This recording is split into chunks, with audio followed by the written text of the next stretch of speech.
you. That was so nice. Thank you. Good night. It's eve. It's good evening, I guess. It's not good night. We'll say good night in a little bit. It's good to be with you guys. I thought last time I was here was 3 years ago, but I guess it was 2 years ago because I remembered I spoke at Creighton 2 years ago.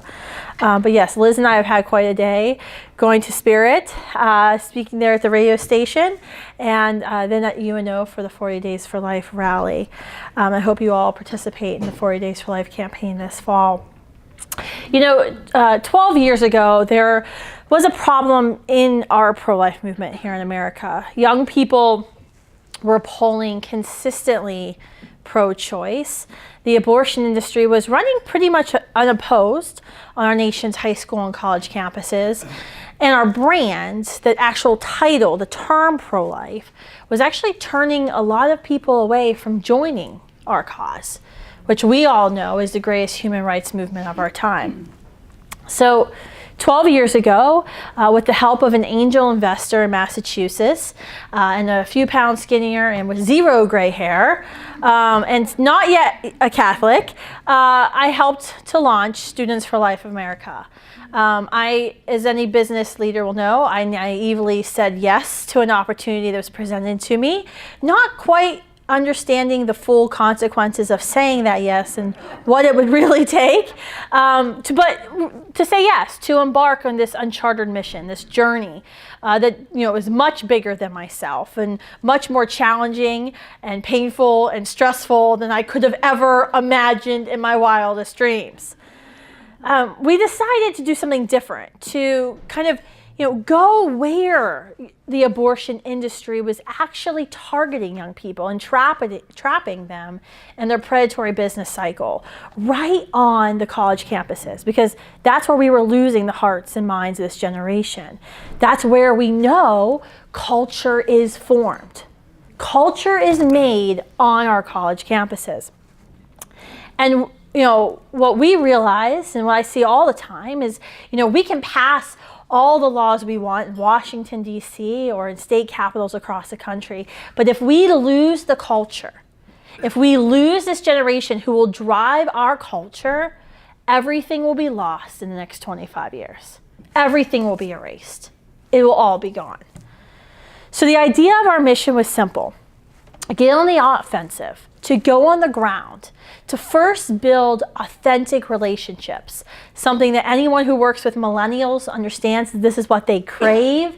In an era of technology where they're so disconnected from each other, they want authentic relationships, to build authentic relationships, to use those relationships to then build leaders, to use those leaders to then build Students for Life clubs, and to use those Students for Life clubs to build a new face, a new segment of our pro-life movement. We decided not to invest in glossy printed materials or high-tech fancy gadgets or devices. And in fact, still to this day, I hate when our staff uses iPads. I want to use clipboards because that's not what we're about.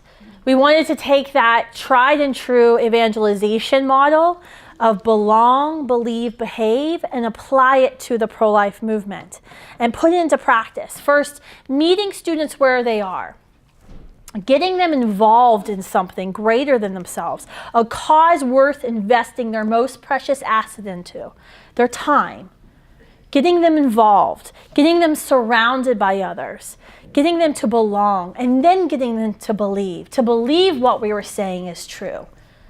Because it's so hard when we're on campuses and we're telling somebody about the evil of abortion. If they don't have a relationship with us, if they don't like us, it's so much more difficult to get them to believe what we're saying, because what we're saying is so difficult for people's their ears to even handle it. So to get them to belong, get them to believe, and then finally get them to behave, get them to act, to set them in service for lifelong service to the pro-life movement. We wanted to stop the thinking, and oftentimes we hear this in the pro-life movement, like we're fighting the good fight, we're giving it our all. To stop that thinking of fighting, to thinking of winning, that we're going to go out and we're winning it. To challenge this generation and our heroes in the adult and I say this as a 33-year-old, I'm sorry, in the adult pro-life movement, to truly think bigger. To think bigger than just the legislative fight that we have coming down the pike in 6 months, or the one election we have coming up. To do what others said couldn't be done. To mobilize and organize young people, build an army of leaders, something that most people think isn't ever possible. To expose and stop the abortion Goliath, Planned Parenthood, and their influence on our generation, and to transform our campuses into places that respect human life, and those student mothers who courageously choose life, who courageously refuse to choose between the life of their child and their education. And I have to be honest with you, when we launched, I got a lot of job offers those first couple of years. A lot of job offers. From people who said, I think it's great what you're trying to do. It's been tried before, but it's not really going to work. A lot of pats on the, shoulder, pats on the head. But those people, and some of today are my, still my heroes in the pro-life movement. They didn't know a lot about me, but one thing you will come to learn tonight in our time together is that I am a stubborn person. And we call it grit at Students for Life. It's one of our core values. But we have grit, and we'll stick with it. And the good news is through this grittiness, through the work of the Holy Spirit, it's working. This model is working. And in so many respects, the writing is on the wall for the abortion movement in our country. And ladies and gentlemen, they know it is. They see it coming. Abortion is on the decline in our nation. From the all-time high in the mid-90s of abortion numbers, we're at some of our lowest numbers. We're actually at a 25-year low in abortion numbers in our country. From the all-time high of abortion facilities in 1991, we're at a stunning low. Americans' view overall of abortion has shifted. More than 70% of Americans agree with us that abortion should not be legal when a child can feel pain at 20 weeks and later. A majority of Americans agree that taxpayer funds should not be used for abortion, that healthcare workers should not be forced to violate their freedom of conscience to prescribe or participate in an abortion. The biggest perpetrator of abortion violence in our country today, Planned Parenthood, they're on the run. Their president, Cecile Richards, this spring announced she was resigning in the middle of an epic, historic midterm election year. Why did she resign? Because they're still under federal investigation for the trafficking of human body parts. They're actually, if you notice, most of the people who are involved in that are no longer with Planned Parenthood, and that is for a reason. This year, Planned Parenthood, their annual report, they spent the first 3 pages in their annual report not talking about abortion, not talking about birth control, not talking about STDs. What they talked about is their new business model that's coming to a town near you. That they've mandated that every single one of their affiliates offer transgender hormone replacement therapy. That's their new cash cow. Because they see the writing is on the wall for abortion. The majority of our US 50 states have started taking action in, Washington, D.C.'s failed leadership. We've passed more than 300 pieces of pro-life legislation in the last decade. Legislation to restrict abortion, to save lives and help women. Netflix just had a documentary. It was supposed to be nonpartisan, which was a lie, released a couple weeks ago called Reversing Roe. Apparently, I was interviewed for it. I was thanked in the credits, but I wasn't in it. Neither were 10 other pro-life women leaders who were interviewed. This entire documentary focused on Missouri and the fact that Missouri is down to 1 abortion facility and what's going to happen when you have an abortion-free state. And they talked about how state legislation is the biggest obstacle for the abortion movement today. And the most indicative statistic we have when we want to know if a social movement is winning, if a social movement is making progress, do you know what you look at when you want to look at the history of the movement to see when the tide is turned? Is you look at the young people. Because you know when you have young people on your side, victory is in sight. And that's exactly what we have today in the pro-life movement in America. If you go to the March for Life, if you brave the March for Life, which we, by the way, we have a pilgrimage this year, see Maddie, we want you all to come to the March for Life and experience it. When you go to the world's largest annual social movement mobilization, the world's ever known, 500,000 people, 3/4 of them will be under 25. And trust me, I've tried to register them to vote. Most of them aren't even 18. It was an epic failure that year we tried to register them to vote. I was looking up how early, Wyoming can register at 17 and a half. And we were, anyone from Wyoming, register to vote. In the 12 years since we've launched Students for Life, we've started more than 1,000 Students for Life groups. When we started, we thought there were 181 campus Students for Life groups. In reality, there were about 50. Today, we serve over 1,200 active Students for Life groups that are quality audited every year. We have groups in all 50 states. We have some cool pictures from our Justice for Life tour this August of our Students for Life group after they were done lobbying. Senator Murkowski's office in Fairbanks went into a glacier with all of our Pro-Life Gen signs. I have really cool pictures of the Pro-Life Gen hanging out in the glacier. I got to figure out something to do with this picture besides talk about it. I thought it was pretty cool. Last year alone, the Planned Parenthood in their annual report bragged, and I don't understand why this billion-dollar industry, they generate over $1 billion of income every year, half of which comes from us. They actually bragged in their annual report about starting 50 student pro-abortion groups, about training 700 student leaders. They actually bragged about it. We are nowhere near $1 billion enterprise at Students for Life. I'm happy if anyone wants to help me make it $1 billion enterprise. But we trained 11,000 last year. We started 150 Students for Life groups. The polls are now in our favor.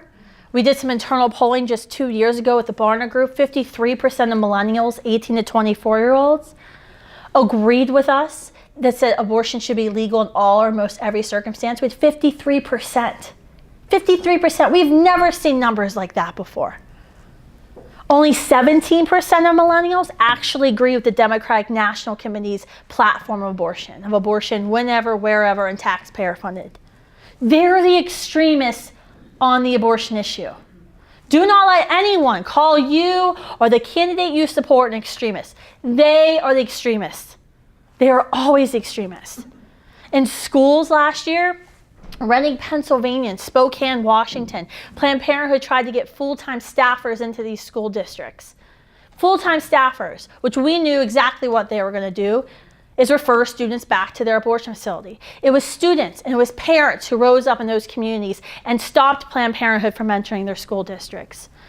And other school institutions like Liberty University, a very famous Baptist university, our Students for Life group noticed that the girls were driving. As they were praying in front of the Roanoke Planned Parenthood about an hour away, they found girls going into the Planned Parenthood on Saturdays with Liberty University sweatshirts. They were driving an hour away from campus to have abortions, and these are kids going to a very outspoken Baptist school. Why? Because the school basically did everything besides give you a scarlet letter A if you became pregnant. They kicked you out of housing. The Students for Life worked with the Student Government Association. This May, they officially changed school policy now, where pregnant students can remain in their dorms until birth. After birth, they can move into married student housing with their children. Babies are going to be saved. The narrative of our movement, the way the mainstream media depicts who we are, has also shifted. It's young, it's hip, it's joyful. And you can see a definitive shift. You can go to LexisNexis and Google these terms.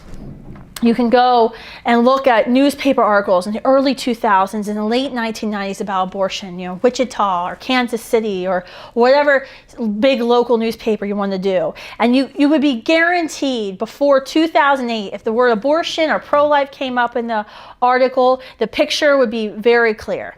It would always be a young, hip girl holding a Keep Abortion Legal sign. She'd probably have a nose ring, maybe pink hair or a tattoo. And it'd be a white, older man yelling at the woman, probably carrying a crucifix or a rose in her hand. That is how they depicted us. That's not the case anymore. When you read the newspaper articles, you will see young, smiling, joyful faces holding "I am the pro-life generation" signs, proudly declaring that they're actually part of the majority. The narrative is shifting. Nancy Keenan, the former president of NARAL Pro-Choice America, when she was resigning a few years ago, was asked why she was resigning. She was in her mid-60s, why she was stepping down. And she actually cited the intensity of the youth pro-life movement as the reason why. Because she had come down from New York to Washington, D.C. the day of the Roe versus Wade anniversary, got to Union Station on her train, and was shocked to find out that all these young people in Union Station were pro-life. And she said, my God, where did they all come from? And she actually said this is why she had to step down, because there was a stunning lack of youth leadership in the pro-choice movement. And the best news, men and women, and the best news is that our evangelical model of belong, believe, behave is launching not only lifetime pro-life leaders who are changing this movement, who are helping us see that victory, but it's converting and reverting students to Catholicism. In fact, I would, and if you're gonna know I'm pretty gritty and stubborn by the end of this, and you might as well also know I'm very, very competitive. I'm a type A personality as far as you can see. I would place a healthy wager against Students for Life and another missionary group on a campus any day to see who makes more converts. We see it all the time at Students for Life. I've been honored to see it. We had a student, a young girl, Norvelia at Queens College, who after reverting back to her faith decided she had to start a Students for Life group at her school in Queens College in New York. That was the way she needed to live out her faith on campus. After 2 lawsuits and a year and a half of fights, we finally got her group started. And she just told me 2 months ago, I had a coffee with her in Minneapolis where she was at the La Brea Society's seminar because she's entering the seminary. She's actually going to, not seminary, I'm a convert. She's becoming a nun. She's becoming a cloister nun, which is totally crazy. I was like, you're like the most outspoken person. She's like, I know, it's totally God. She's got this great story. And she's moving to like Missouri, and she's from New York City. I'm like, what are you thinking? I was like, should you go to Europe for a couple months before you do this? She's like, no, I can't wait. Another student I've had the privilege to watch and grow, Connor. He was a leader of our group in Oregon. And when I first met Connor, he was like this fierce Protestant, and he wanted to come to me, and he was actually like questioning / complaining about how like everybody in his Students for Life group was Catholic. And where were the Protestants? Why weren't there more Protestants in the pro-life movement? And we had a lot of conversations about, because at the time I was still Protestant as well. Today, Connor is in D.C. and he's in the seminary. So that really worked out well for him. And of course, I can't speak about conversions to the faith without mentioning myself. 3 years ago, I entered the church on Easter Vigil, shortly after my 4 children were baptized. And I wish I could tell you that like my conversion was easy, like it was something one person said and bam, it changed my mind. It wasn't that easy. It was a series of events that led me to discover Catholicism. But all of those events were because of my involvement in the pro-life movement. I know our model, belong, believe, behave, works because I'm proof positive of it. It was me joining the local pregnancy center when I was 15 years old to volunteer, meeting the executive director who was on fire for her faith, who knew her faith, who was willing to lovingly and compassionately tell me about her faith without telling me I was going to hell. I've had those conversations too. It works. It works. It's so crazy how the Holy Spirit works because I was not considering Catholicism 12 years ago. And still my family today thinks I'm a weird person. I have 4 kids. I do this job that they have no idea what it is, and I'm a Catholic. I got Mary hanging out. Yeah, I, like Connor, joined the pro-life movement because I understood very early on inhumanity of what happens in an abortion. When I first learned, I remember I stepped into that pregnancy center. I thought it was like a women's center. I was like, sure, I'm pro-woman. I had no idea that it was like this pro-life center. When I first learned about what was happening inside Planned Parenthood, what was happening inside abortion facilities, I was outraged. Like, why wasn't anyone talking about this? Why wasn't this coming up? Why weren't people mad? Why weren't people protesting about this? Where was the media? I mean, it was unbelievable. But like Connor, as soon as I joined this movement, I found myself surrounded by Catholics who weren't afraid to share their faith. I remember my first experience at Students for Life was learning how to Siwak counsel with Monsignor Riley in the Bronx. And his version of teaching you to Siwak counsel was making you pray the rosary for like 12 hours while he counseled. That was an interesting experience for this process. I got to carry Our Lady of Guadalupe through the streets of Flushing for this Eucharistic procession, which I had no idea was going on. I was wearing one of my staffers sweatshirt that had Franciscan on it, so I think they thought like I knew what the heck was happening. But I befriended and I trusted Catholics in my life. That led me to consider the truth. And it was years of going back and forth. But it took years to make me take that leap from belonging to believing to behaving. And it's my prayer and it's my secret mission, and it's not on our website anywhere. And I gotta be very careful about this video and who this goes to. But it's that we grow this number of conversions and reversions. And this continues to spread throughout the Students for Life and the pro-life movement in America. But even though we have this great momentum in the pro-life movement, and we know our model at Students for Life is working, our mission is far from finished, folks. Planned Parenthood and the rest of the abortion lobby, you are kidding yourself if you think Planned Parenthood and the abortion lobby are going to go quietly into the night. They will not. Prime examples to show you would be just very clearly the Women's March. Moments after President Trump was elected, I was drinking an amaretto sour and making Planned Parenthood You're Fired t-shirts online to sell to all of our students. And the Women's March was forming. A couple days after, I emailed the Women's March and said, hey, we're against violence against women. It's what we do. We'd love to co-sponsor a march. I know what the answer would be. We'd love to co-sponsor a march. And of course, we weren't invited. Of course, my emails were unanswered. Planned Parenthood was announced 2 weeks later as a platinum sponsor of the Women's March. We went there anyway, and because they don't, mobilize annually like we do, we know a little bit more about social mobilizations and parades. We were able to jump in front of the Women's March and lead it for several blocks with 2 big banners, Abortion Betrays Women. Everyone cheered us on because I was like the oldest person in the room. It was all 15-year-old girls. They all thought it was so great that these young people, and then the women who were my mother's age or my grandmother's age started reading the signs, and then they started spitting at us and putting their butts in front of the things so we couldn't move, and like just making fools of themselves. I had to pull our students out once we passed the White House. We actually had to pull our students back to Constitution Avenue because it was too dangerous for them. Because women my mother's age were being too violently aggressive towards my 15-year-old students. That was the Women's March.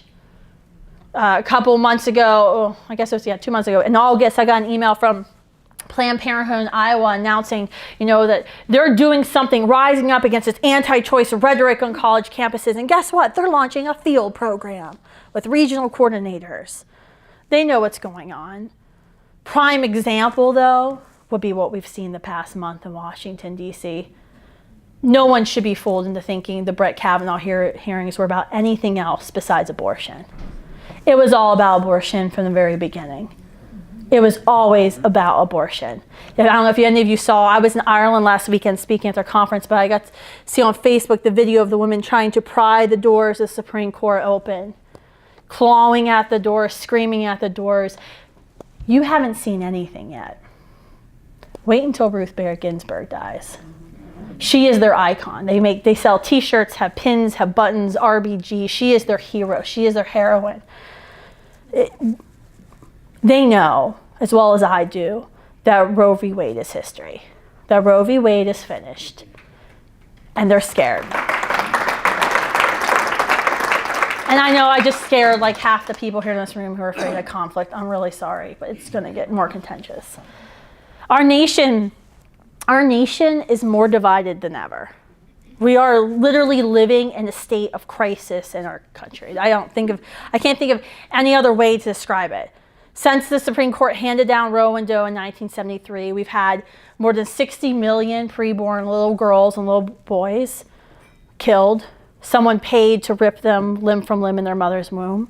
We have a nation of walking wounded, of men and women who've chosen abortion, who are hurting, who fell victim to the lies that the predatory abortion industry tells them.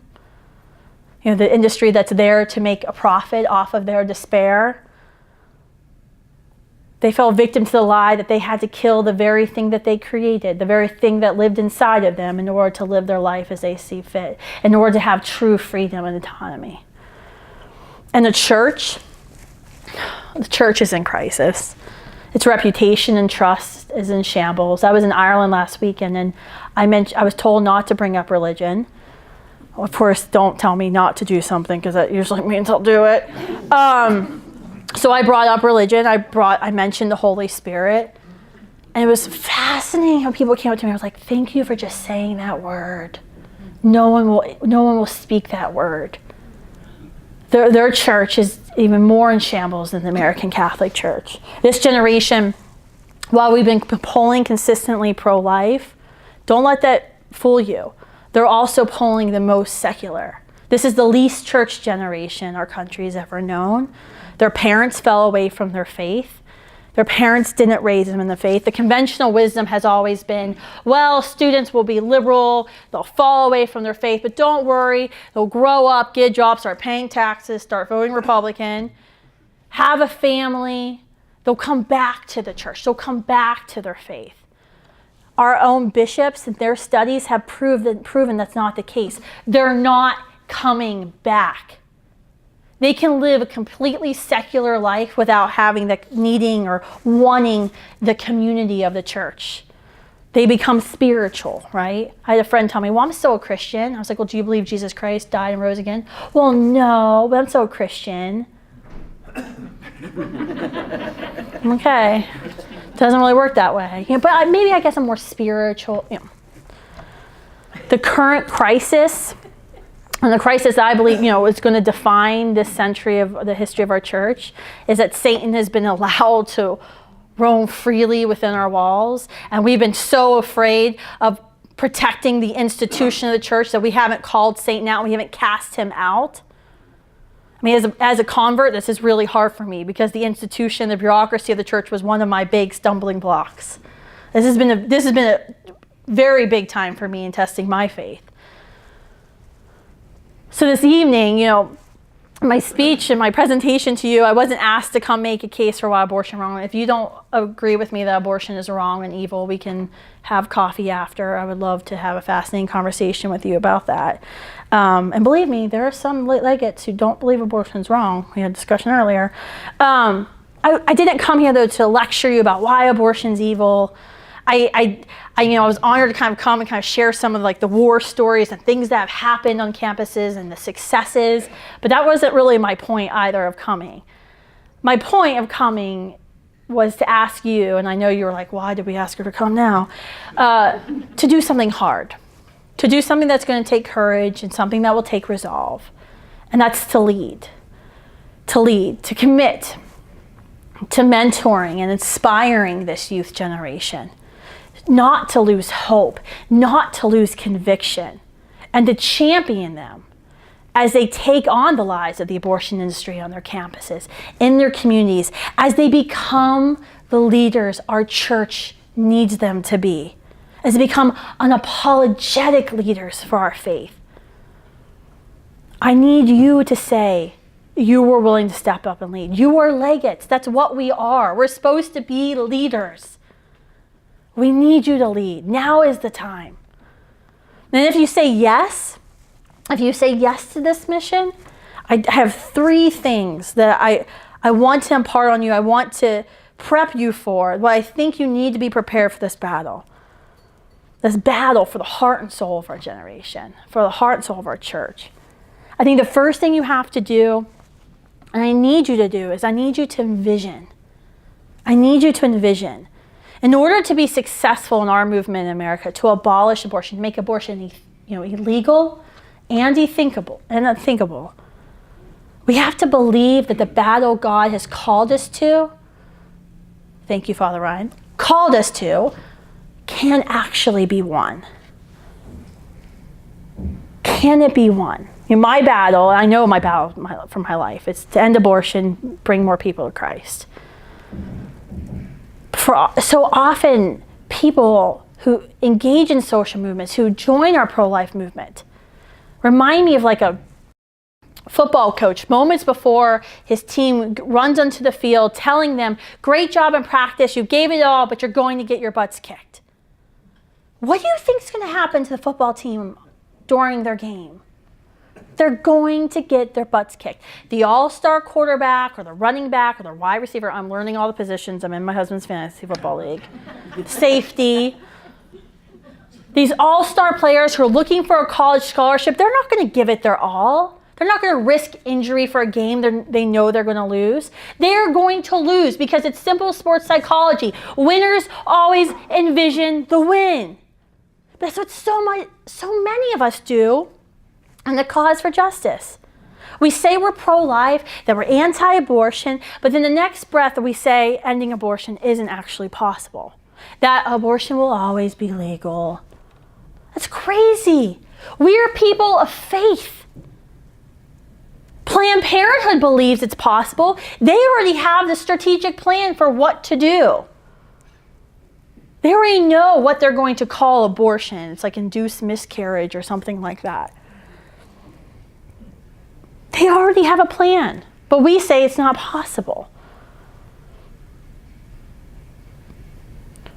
One of the things I struggled with when I was a Protestant was this constant mindset of the world is going to get worse. This end times theology, the world's always going to get worse. It's just going to get worse and worse and worse until one day Jesus comes back and the earth is destroyed. That's what Protestants believe. It's a really bleak worldview that Protestants have. That's not who we are as Catholics. Men and women, I believe that we serve an almighty God who spoke the world into existence. Who spoke it into existence. Surely we can abolish abortion. Surely we can restore the trust in our church. The second thing you have to do is you have to be relentless. Once you have a vision for what our nation could look like without legal abortion, what you have a vision for what our church could look like here in America, engaging in our communities, serving the poor, those in need, evangelizing and bringing more Americans to the truth to know that Jesus Christ loves them unconditionally and died for them, you cannot give up hope. You must not give up hope. You have to be like a David. There was a book written not too long ago, David versus Goliath by Malcolm Gladwell. He wrote The Tipping Point. And I'm a millennial. I don't read full books.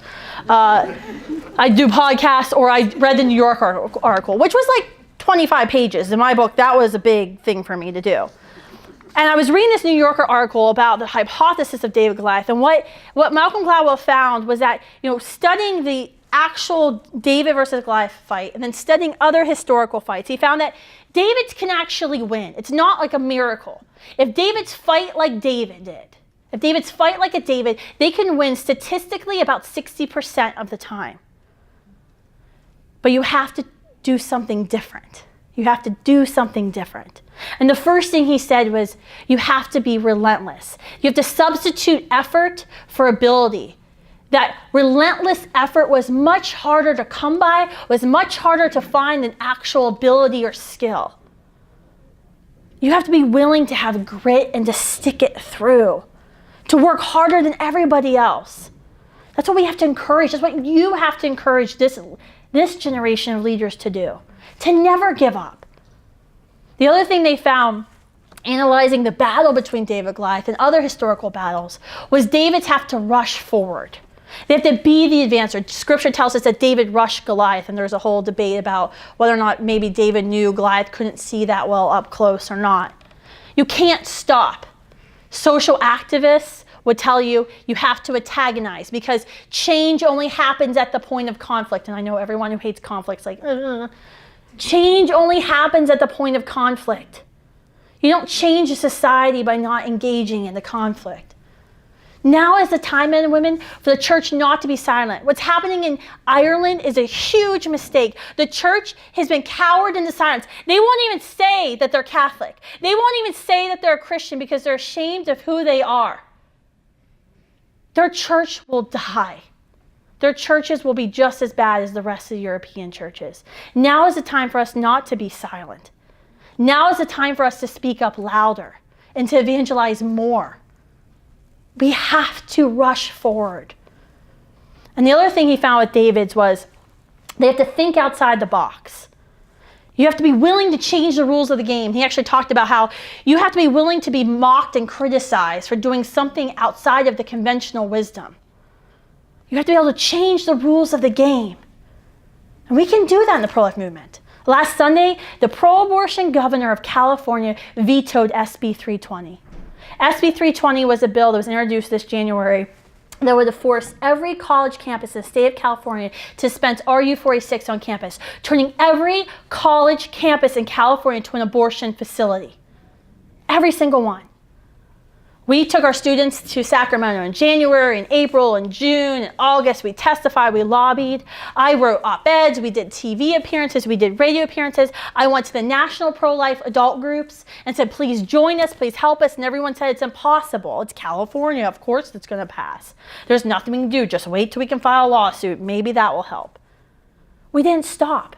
We took toilet bowls and toilet seats to more than 50 college campuses.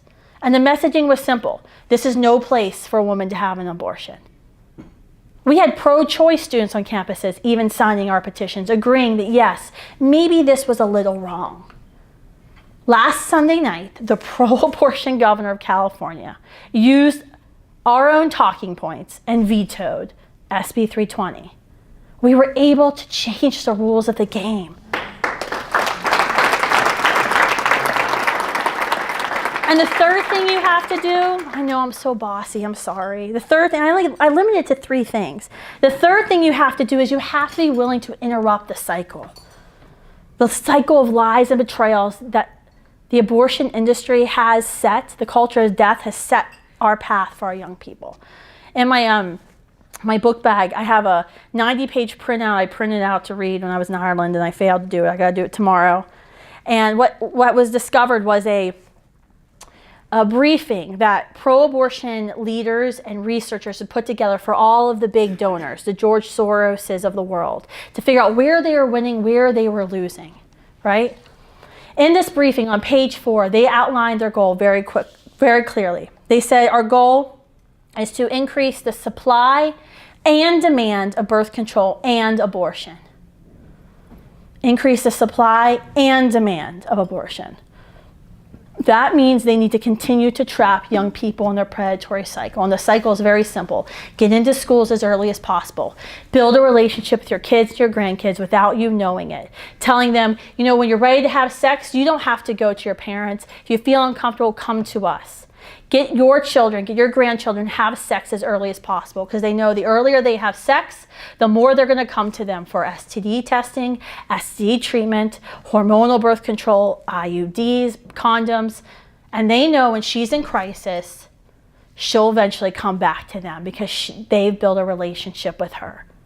And the whole time on social media, through the mainstream media, they're going to be regurgitating the same old lies of the abortion industry. Her body, her choice, keep your rosaries off my ovaries, reproductive freedom, reproductive choice. We have to interrupt this cycle. We have to go and take away the abortion industry's most sought after clients. You have to be there. And you have to be the one speaking truth into this generation. We need you in the parishes. Speak the truth, counteract the message that they are hearing from the abortion lobby. Because they're hearing it in their schools and they're hearing it on their smartphones. You have to be the one to be courageous enough to bring this up in their CCD or youth group meetings. You can't be afraid to speak about it because it's uncomfortable. The other side is not afraid to speak about this. We need your leadership at local pregnancy centers, your business expertise at local pregnancy centers. We need you to support the youth pro-life movement, to identify young potential leaders and invest your time in them, to build them up, to encourage, to motivate them, to inspire them never to give up. We need you doing this. We have to be there first. You have to be there first. Because they have a cycle. The culture of death has a very clear cycle for them. You know, I'm no one special. I grew up in like rural West Virginia. My family, like I said, has no idea what I do most of the time. They just see me on TV. They think I'm totally weird. I have 4 kids, not 2. I'm Catholic now. I live like this incredible, crazy life. And I do because I just simply said yes to God. I just said yes to this calling he placed in my life. And I find it's a great honor.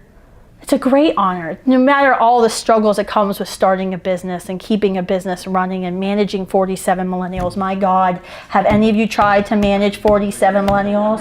When we abolish abortion, I'm writing a book on that. And I'm touring HR conferences across the country. I get to meet incredible people. People like Maddie, who, now I'm super aging myself. She was 14 when we met her. My goodness. Who started a pro-life group at her school, who faced legal battles, that's how we became friends, who became one of our fellows, who started our Students for Life group in her college and kept active. Women like Sister Bethany Madonna, who came to our Students for Life national conference with our group, who knew she was sort of Catholic and met the Sisters of Life, who always conned me into giving them a free table at the conference, who's now a Sister of Life. I get to meet people like Andrew Guernsey. Andrew Guernsey was a young kid. He was leading our Students for Life group at Johns Hopkins University. I met him in DC protesting an event. Last year I got to meet his father. I said, Andrew's awesome. He's doing great. And Dan was like, yeah, you should know though, Students for Life saved him from spiraling. He was spiraling until he met the other student members. Andrew today, he went on to work for Family Research Council. Now he's like the lead guy in the US Senate on pro-life issues. Like I have to schedule a meeting with him just to like talk to him about something. Men and women, I just simply said yes. I said yes to a call that God was placing on my heart. Because I know 1/4 of my generation's gone. They've perished and they're not coming back. I know our church has been weakened so badly. And some people will say it's beyond repair. The question for you is, are you going to say yes? Are you going to say yes to lead, to envision a Catholic church in America that's redefining what it means to be Catholic and living out their Catholic faith, to abolishing abortion, to being relentless and striving to reach those goals, to interrupting the cycle and building up this generation of leaders? I pray you guys are ready because we need you. Thank you.